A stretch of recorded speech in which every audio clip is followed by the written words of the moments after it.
আজ সকাল সকাল তোমাদের সাথে কিছু সবজির দেখা করিয়ে দিই, চলো তাহলে দেখানো যাক। তুমি যে ফুলটা দেখতে পেলে, এই ফুলটার থেকেই কিন্তু টমেটো হয়েছে। এই টমেটোগুলো দেখো কত সুন্দর হয়ে রয়েছে। আমি কিন্তু টমেটো খেতে ভালোবাসি না, তাও গাছ লাগিয়েছি। আমার খুব ভালো লাগে গাছ লাগাতে, গাছে অনেক ফসল হলে খুব আনন্দ হয়। দিন ধরেই আমাদের গাছগুলোতে জল দেওয়া হচ্ছিল না, তাই মাকে বললাম মোটর চালিয়ে একটু জলটা দিয়ে দাও। গাছেরা জল পেলে খুব খুশি হয়, দেখবে ওদের পাতাগুলো পুরো সবুজ হয়ে যায়। তো এদিকে দেখো আমি বসে পড়েছি উনুন বানাতে, সামনেই পিকনিক করবো। সবার তো পিকনিক শেষই হয়ে গেল, আমাদের এখনো হয়নি। তোমাদের এমন একটা ফল দেখাবো যেটা তোমরা কিনে খাও কিন্তু বাড়িতে দেখোনি। বলো তো এই ফলটা কি? তোমাদেরকে বলবো না, তোমরা কমেন্টে জানাবে। তোমরা যারা যারা আমার এই ভিডিওগুলো দেখছো, এই প্রকৃতির সৌন্দর্য দেখতে ভালো লাগছে, তারা দয়া করে আমার চ্যানেলটিকে সাবস্ক্রাইব আর লাইক করতে ভুলো না যেন।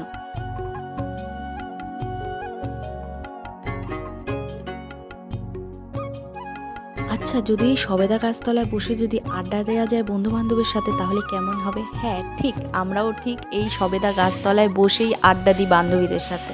ভিডিওটি ভালো লাগলে একটা লাইক করে দিও। রাধে রাধে।